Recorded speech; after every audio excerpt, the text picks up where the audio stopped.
You're listening to the Project Ignite podcast, where real digital entrepreneurs reveal their very best tips, tools, and strategies to help you ignite and grow your online business. ProjectIgnite.com. Your digital business starts here. Now, here's your host, Derek Gale.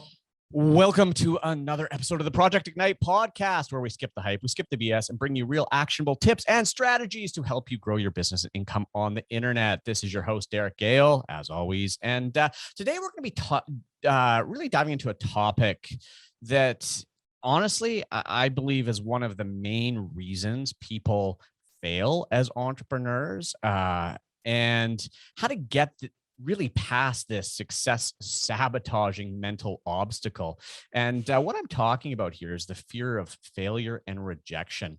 And to help us explore this topic is the co-founder of Courage Crafters and the co-author of the best-selling book, Go for No, Yes is the Destination, No is How You Get There. A book that reached #1 on Amazon's sales and selling list in 2010 and has now remained in the top 50 sales books for the last 11 years. And there's so many sales books out there. That's quite an accomplishment.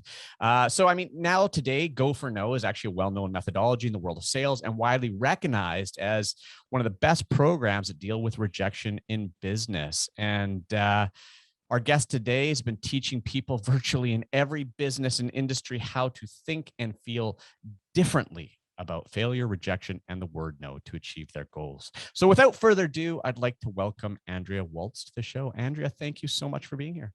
Absolutely, Derek. My pleasure. All right. I always like to start at the beginning. What led you down this path to becoming the expert on overcoming no? And like what inspired you to write the book? How'd you get here to this podcast today as this expert? Yeah. So yeah, I certainly didn't, as a small child, ever think that I would be teaching people how to look at failure and rejection in a positive light. I grew up like everybody. I didn't like hearing the word no, and I certainly didn't like rejection because I think we're all really wired and programmed that way. What happened was I was getting a Bachelor of Science degree in criminal justice before it was popular, before the TV show CSI was a thing. I wanted to be a crime scene investigator. But as I discovered, there's not a lot of jobs in that, actually. And so I was told that I should stick around, become an intern for free, and maybe after 3 or 4 years, a job opening would come up. And I was really not interested in that. I was your typical college graduate ready to make money. I'm tired of being poor. And at the same time, while I was in school, I was working for a company called LensCrafters, and I met my now husband there, who taught me the Go for No strategy. And it actually was something that he kind of stumbled over while selling suits for a living in a menswear store. And he learned from a mentor this idea of Go for No. Basically, he was challenged during a sale. He had this great sale. It was $1,100. He sold this guy a suit and sport coat and slacks in this huge sale. And he really thought he was going to be rewarded by the district manager who was there watching this sale take place. And instead, the district manager asked my husband, Richard, he said, out of curiosity, what did that customer say no to? And Richard had to admit that he had this fabulous sale, but he said, Harold, which was this district manager's name, he said the customer didn't say no to anything. And then Harold asked him the really important question. He said, well, then how did you know he was done? And Richard had to admit again that he knew the guy was done because he decided he was done. He decided to shut the sale down. So anyway, Richard tells me this story, this Go for No philosophy, this idea of being willing to keep going if you haven't actually heard the word no, and convinced me after we had gotten to know each other and we discovered we had the same sales management, customer service philosophies, that we should leave our jobs and start our own training company, speaking training on a lot of different topics, including this idea of Go for No. And that was about 22, 23 years ago now. And I have been doing this ever since. Wow. So you've worked with a lot of people, I guess, entrepreneurs, businesses, stuff like that. So, okay. So you've seen a lot. And I always like talking to someone like yourself who's, been in a space for that long, because you've pretty much seen everything. let's start though with the kind of the psychology behind no. Why are people so afraid of that? Why are people afraid of the fear, the rejection? Yeah, so I have dug into this and made it kind of my life's work. I mean, I've been studying the psychology behind this for 20 years because really, as it started off, it was really more of this kind of business strategy. We were teaching people mostly in the retail space, in the retail industry, not to let no stop them and to sell to their full potential. And then I started to see it wasn't just a matter of objectively teaching people, hey, this is the strategy, because what we would see is a lot of people would take it and run with it. Well, I shouldn't say a lot, a small group. Yeah. There was always kind of this middle group who was kind of like, oh yeah, that's interesting. And then there was this group that was like, you're out of your mind. I don't want to hear no more often. I don't want to be rejected. And so I did have to dig into the psychology behind it and start studying this idea of rejection. In fact, there have been studies done that show that rejection is as painful, literally as pain. It is like feeling pain in terms of your psychological reaction. And we are fundamentally, as humans, biologically wired to not want to be rejected.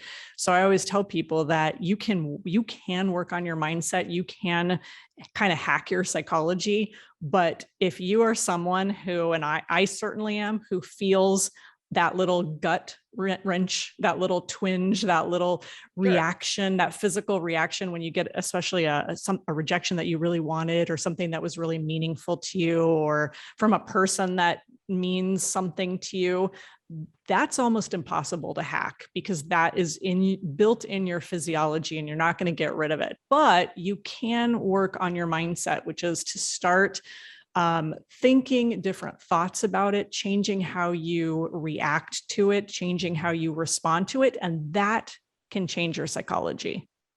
Okay.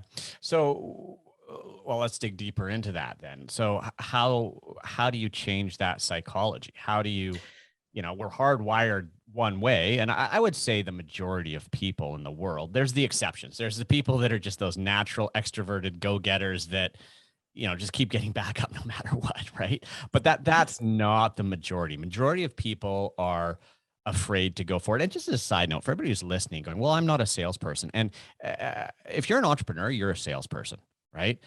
If you own a company or you're an entrepreneur, you are a salesperson. You're selling your ideas, you're selling your products, you're selling, that's what you do. Unless you're selling something, you're not a business, right? So that's why this is so important. So anyway, back to you. So how do we overcome that fear and anger? Like, what are the strategies? Right. So I'm glad you brought that up too, because you are right. Everybody sells something. And this ultimately comes down to having the courage to ask for anything, whether it could be asking for the sale. It could simply be asking for a lease on the property that you want to open your new business in. It could be asking for, someone to invest in your business. So asking is at the heart of this, and the psychology that we're talking about, and I alluded to your reaction and your response. So it's really about choosing a new way to react. It's about choosing a new way to react and respond when you get that rejection. And so instead of having this knee-jerk reaction, which we've all been kind of taught and programmed to beat ourselves up, both internally in our mind and externally, like, who am I kidding? I should have expected they were going to say no, blah, blah, blah. It's respond positively. Really respond positively internally in your mind and externally in what you say, receive that no with grace. And oftentimes, because if we see it as the beginning of the process and not the end of the process, then that person may end up being, no doesn't mean never, no means not yet. Oftentimes that no can turn into a yes. So if we're responding appropriately and we're responding with grace and with the kind of an open-mindedness, oftentimes people will be more interested in doing business with us in the future, or saying yes down the line. Even if something changes for them in 30 days, you can come back and maybe turn that no into a yes. So that reaction though goes a long way in modifying your psychology. Right. Okay. So the initial response, somebody says no. And so you're saying, okay, let's change how we react to that as not a negative. But what's the next step? We get the no. We've changed our relationship with it. Do we want to be that? I guess the question a lot of people have is, how do I know when to push, and when is a no and when is a no not a no, right? When does no mean yes and when does no mean no? Yes. And you don't know. And I wish I could give everyone that concrete, black and white answer, because it is, listen, relationships are messy because humans are weird and they're messy, and we never know exactly what is the right moment. But I'll tell you this, generally speaking, most of us give up way too soon. Most of us have been taught and trained that you get a no, you think you've done something wrong, you think you're on the wrong path, you see it as a failure. And so one of the things actually we have in our book is we teach people a new model of failure and success. This is kind of you would call it the foundational principle of this philosophy. And if you don't have this in place, when you hear no, you start immediately thinking you are going down the wrong path, that you've done something wrong. And so the model that we've all been taught and trained with is that we're in the middle. We think that, failure, rejection, hearing the word no is on one side, success, getting yes is on the other side. And these are like choices. We do everything within our power to move toward the success, move away from failure, don't get rejected. The new model is the failure, rejection, hearing the word no is in the middle. The success we're seeking is on the other side. So when you get those no's, you're not on the wrong path. You haven't done anything wrong. It's simply part of the process that those successful entrepreneurs, as you referenced, that kind of a 1%, those people who are like, yeah, I just get out there and I hear no over and over, I don't care. Well, we want to become those people, but we, for whatever reason, different obstacles challenge us with that. So we have to do what we can to kind of emulate that. And the best way to do that we have found is to change your reaction and your response, but also to understand that principle that, hey, if you want more yeses in your life, in your business, you've got to be willing to hear no more often. Now, Derek, let's circle back. Let's make sure we address your question. How do I know when too much is too much? Well, first of all, let me just say this. No is a perfectly acceptable answer. We never want you to be one of these pushy, aggressive people, especially from a sales standpoint, right? Nobody wants to be that. So this is not about like, we're going to beat people down and we're going to get them to say yes to us no matter what. And you're going to, tie somebody's arm behind their back and twist it until they give in. Yeah. No, you don't have to be that way. However, most of us, as I said, they take that one no, they go home, they think that's the end. And so the idea is to become someone in those moments when you have the opportunity to ask in whatever type of, way that manifests in your business, whatever that asking moment looks like. We call that a go for no moment.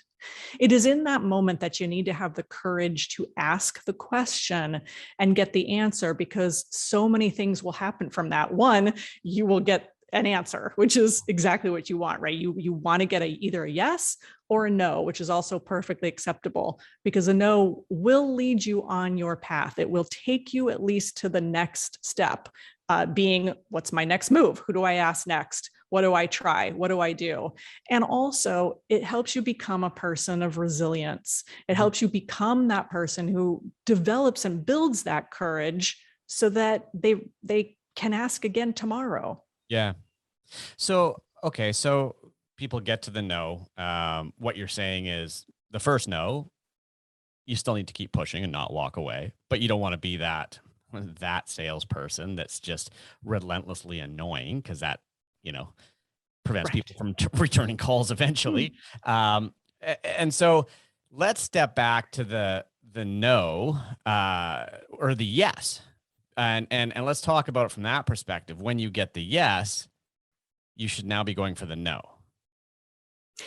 Well, it's an interesting point, because in the scenario that I talked to you about when we opened the show of Richard and selling the suits, he never heard the word no. He kept showing merchandise. The guy kept saying yes, and he could have kept selling who knows how long. In fact, his mentor Harold said to him, he said, Richard, do you know where that customer is right now? And Richard said, where? And he said, he's at the other end of the mall spending the rest of the money that you wouldn't let him spend here with us. So, typically, especially in sales, but I think in a lot of aspects of business, is we get that first yes, and we're so are kind of operating off of this lack mentality, lack mindset, that we should be grateful for this one yes. And we're not selling from a serving standpoint, we're selling from almost a begging standpoint. So we get that one yes, and it's like, I've got to, with the metaphor being, I've got to run to the register, right? I've got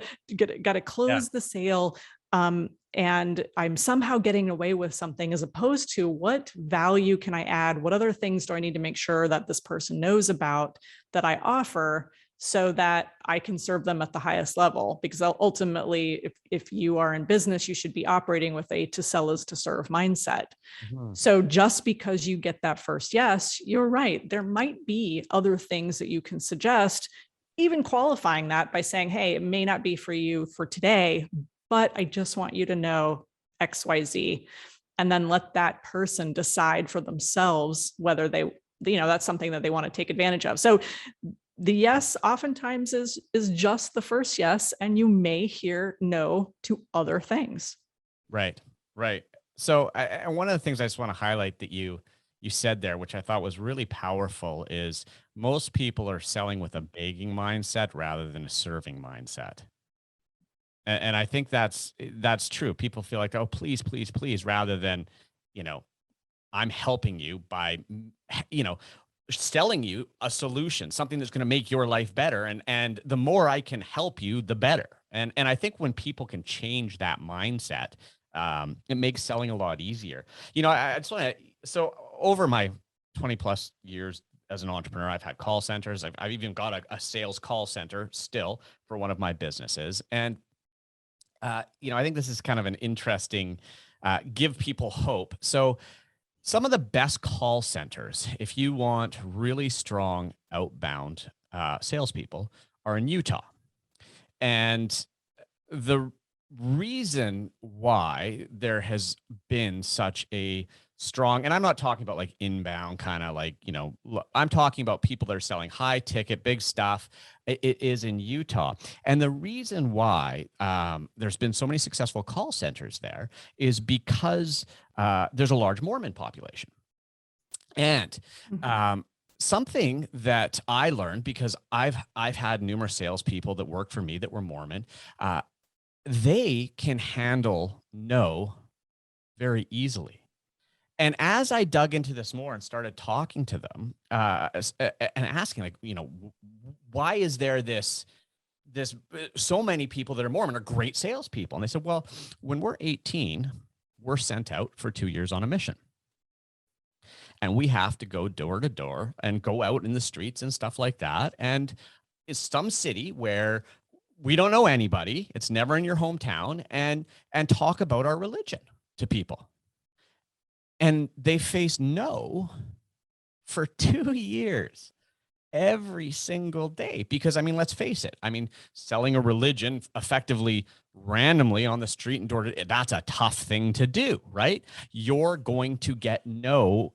And so, I liken it, to a sort of cognitive behavioral therapy.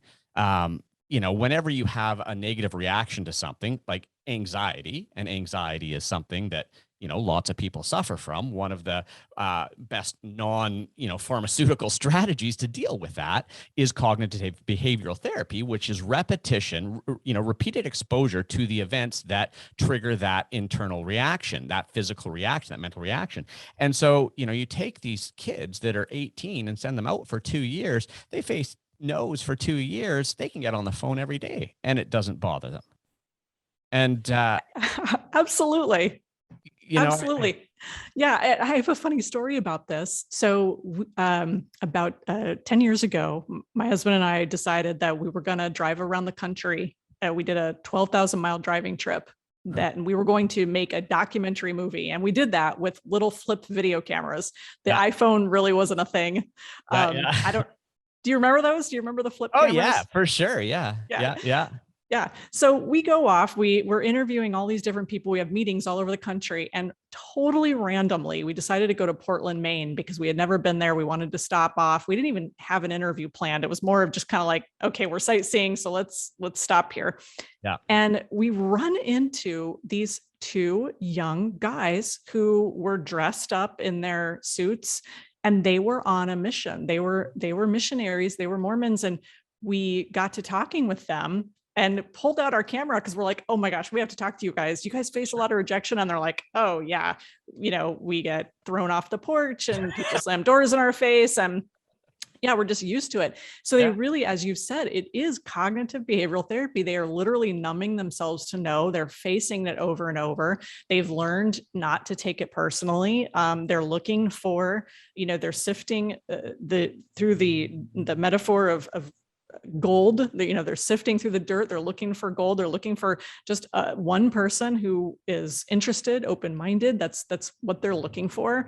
And they don't worry about all of the people who are telling them no. They're just moving through it. And so that is such a good lesson for the rest of us, I think, to engage in that. That's why one of the strategies that we teach people is to set no goals, to set a goal for the number of no's you're going to hear. It kind of forces you into that activity mindset of just how many no's can you get? How many no's can you collect? Just like we set yes goals, like, okay, I want to get 10 sales this week, or I want to have 10 appointments with whomever, right? That's your typical yes goal. Well, we encourage people and teach people how to set no goals.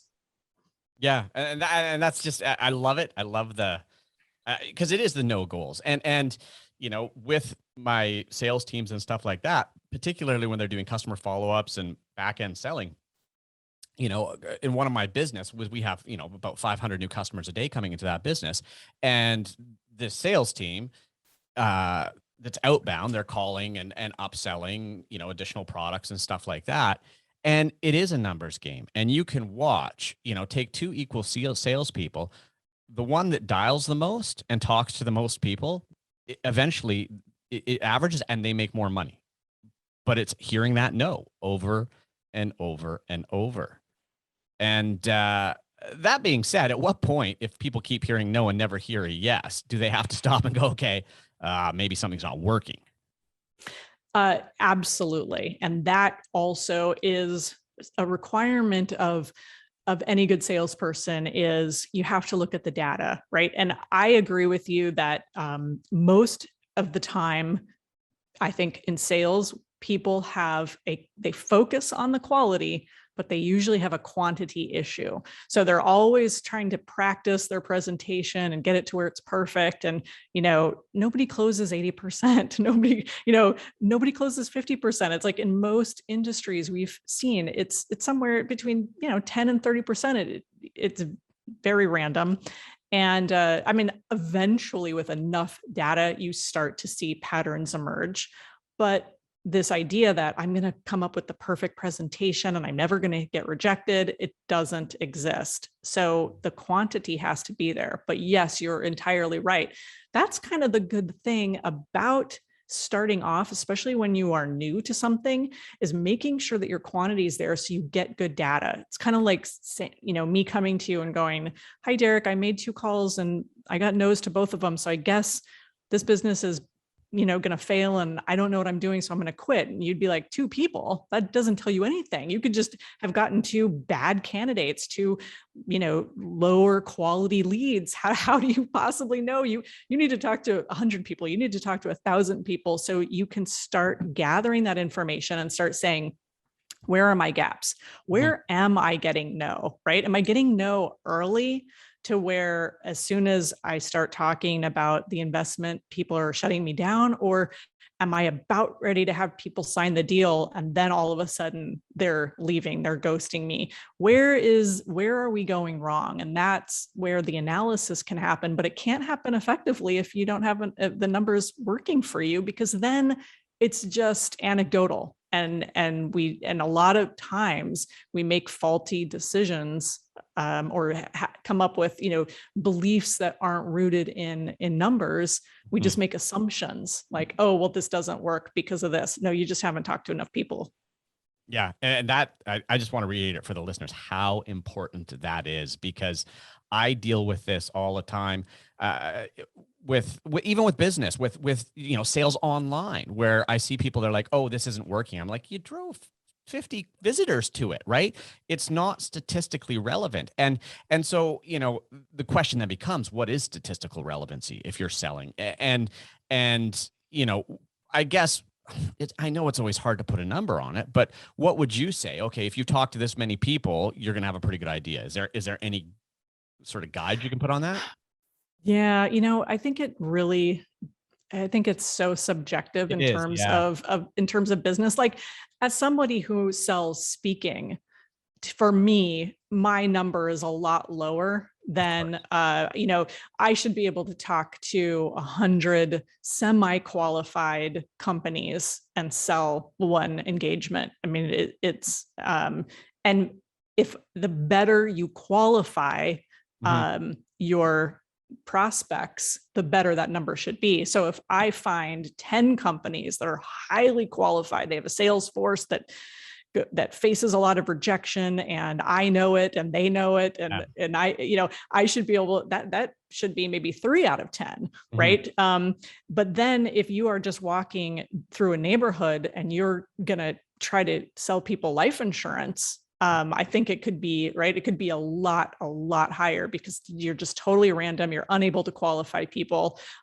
Maybe if you're walking through a neighborhood that is made of senior citizens, maybe your numbers go up a little bit, because again, it all has to do with, are you talking to qualified people? But funny story to your point about, about the numbers.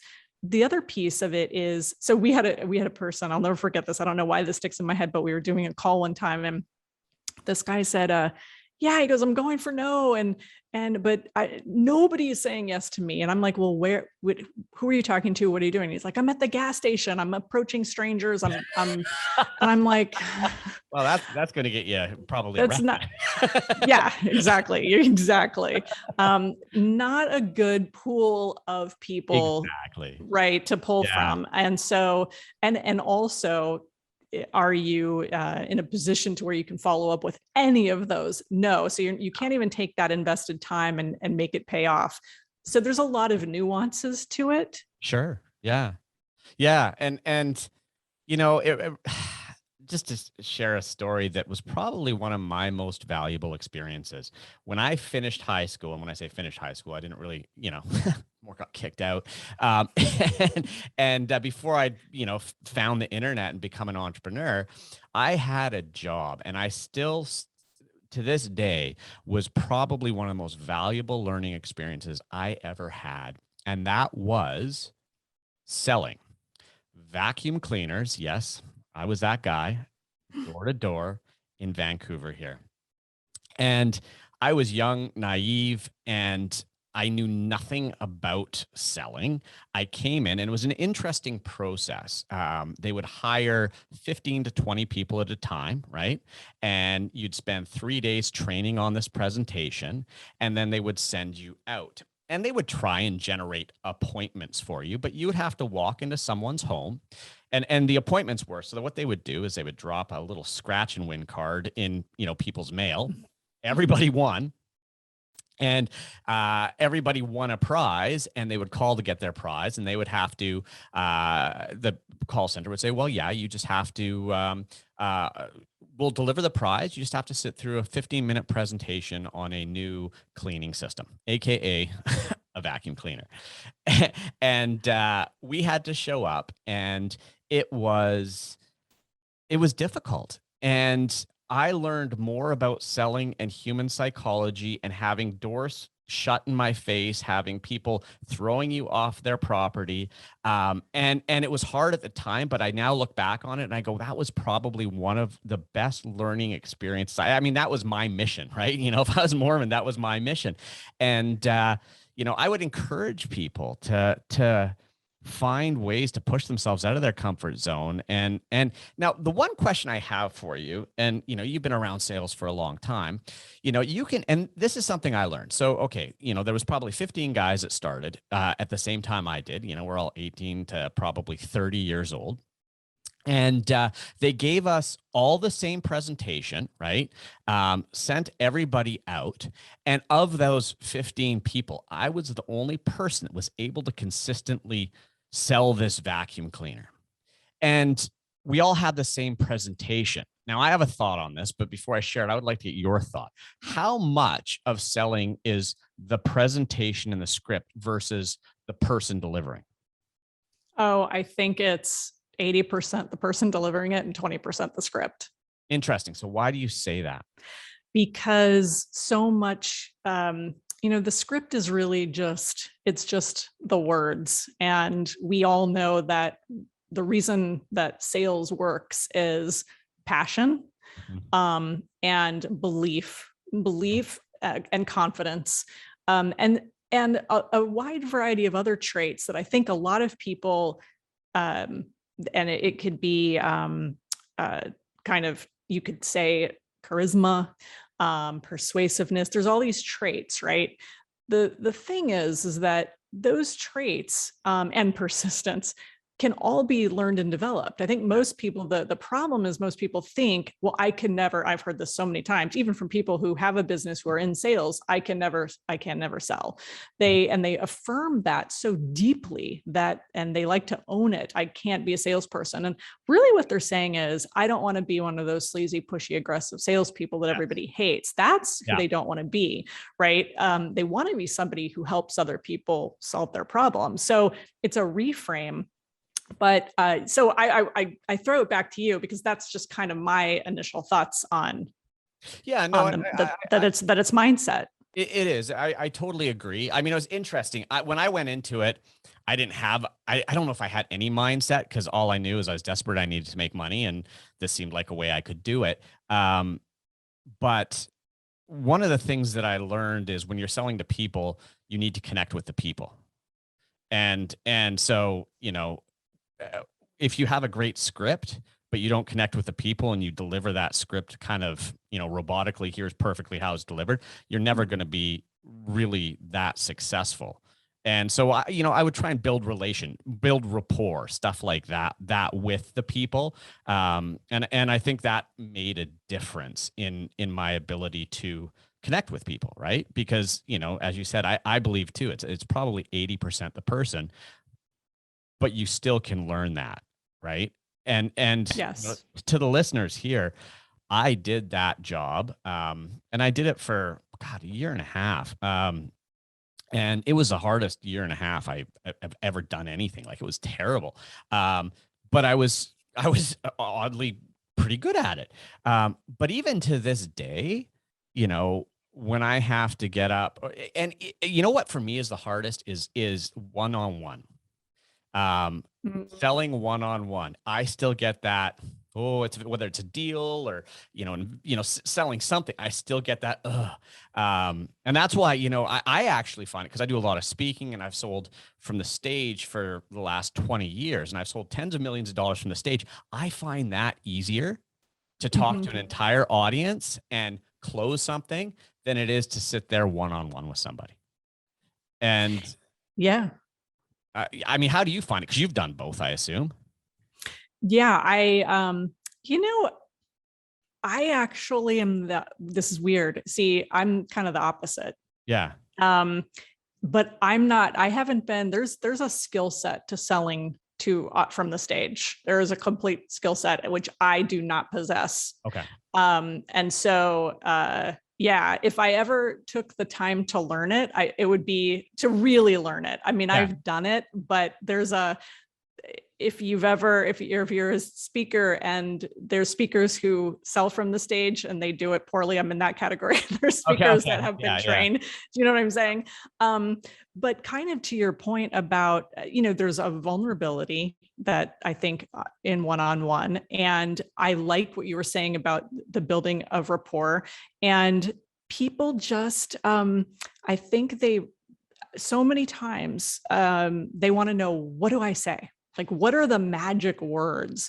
And if there were magic words, then everybody would be in sales, would be the easiest thing in the world. You have to master your, as I said, your beliefs. You don't have to be one of these super charismatic, super persuasive salespeople, but when you do it enough, you do gain a confidence that makes it look like you are charismatic and persuasive, even if you're not. And one of those things, Derek, and you probably had this too, is, and this is something that we teach with Go for No, you do the behaviors, you engage, you make your best presentation, but you detach from the outcome.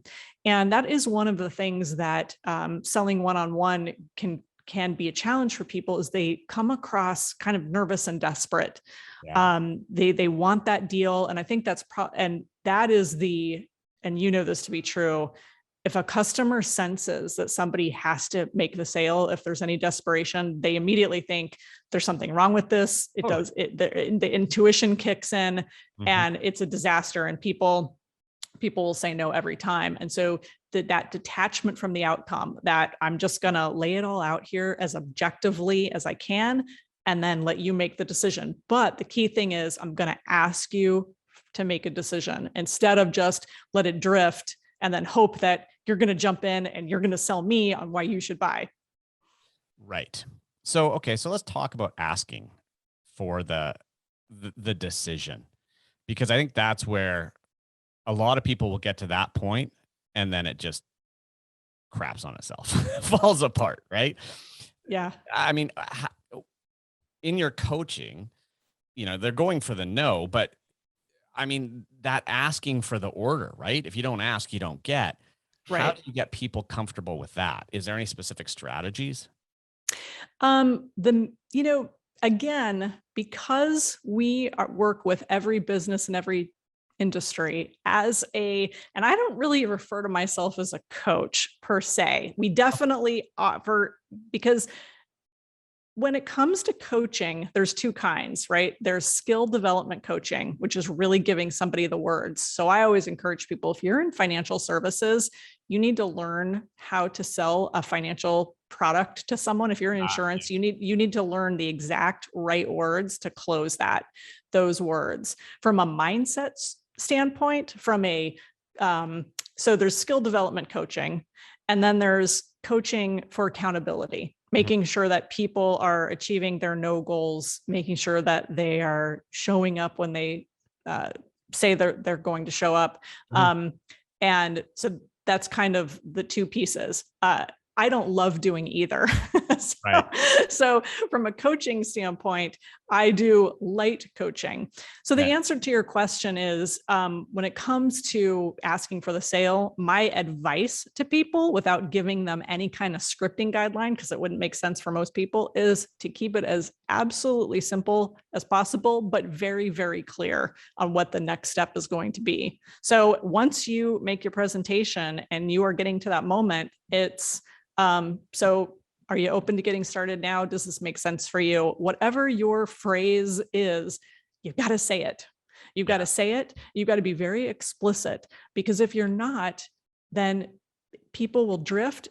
Customers are not going to jump up and down and beg you for the business. They are waiting for people to ask them for the business. And so you have to have some kind of closing statement, closing decision that gets you a yes or a no.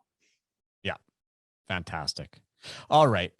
This has been an awesome conversation. I mean, I love this stuff. I love the psychology, and I love your framework. I love that, that go for no. Yeah. I mean, that's brilliant. I wish I could get more people over that line of being comfortable with rejection. Because, and I think you said it earlier, you can teach all these people, some people run with, but even when you say it, people will self-sabotage. They won't move forward with it. And I think you've got to get that level of self-awareness and go, okay, I'm preventing myself from moving forward, and schedule those calls and hold yourself accountable for doing those. And the more you do, the easier it gets, right? Absolutely. I think the thing that you had to go through with the vacuum sales is probably why you're so successful because you had a year and a half of total immersion into rejection, but also the discomfort and the failure and getting comfortable with that. And even people who market online, there's discomfort and you're taking risks and you're taking chances. And so that failure model that we talked about is so important. It's the underlying model for this whole philosophy. No matter what you do, you have to embrace failure to move towards success.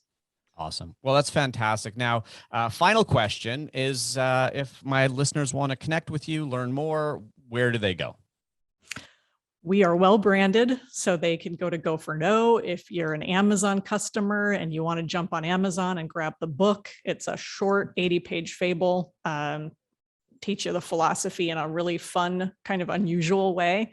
And I'm at Go for No on Twitter. I'm at Go for No on Instagram. So you cannot not find me. Awesome. Well, Andrea, thank you so much for being here today and just, unconditionally sharing with my audience. I really appreciate you. My pleasure. Fun conversation. Awesome. And guys, now it's your turn. As I always say, we share a lot of stuff on this podcast, but the only way it actually works is if you take it and apply it. So are there some sales calls, some deals that you've wanted to close that you've been putting off and kicking down the road and procrastinating on because you're afraid to pick up the phone or schedule that Skype call or Zoom meeting and pitch your idea, whether that's, raising money or, selling a product or doing a joint venture? I challenge you to put a date on the calendar, reach out, schedule that meeting, and go for no. Because at the end of the day, that's how you get to the yes. So as always, if you like what you heard here today, please leave us a rating, leave us a review wherever you listen to your podcast. And on that note, this episode's a wrap. We'll see you guys again real soon. Bye for now. Thanks for listening to another info-packed episode of the Project Ignite podcast with Derek Gale. Any links mentioned, along with an entire transcript of this episode, can be found at projectignite.com/podcast. And to make sure you never miss another episode, go to iTunes or SoundCloud now and subscribe.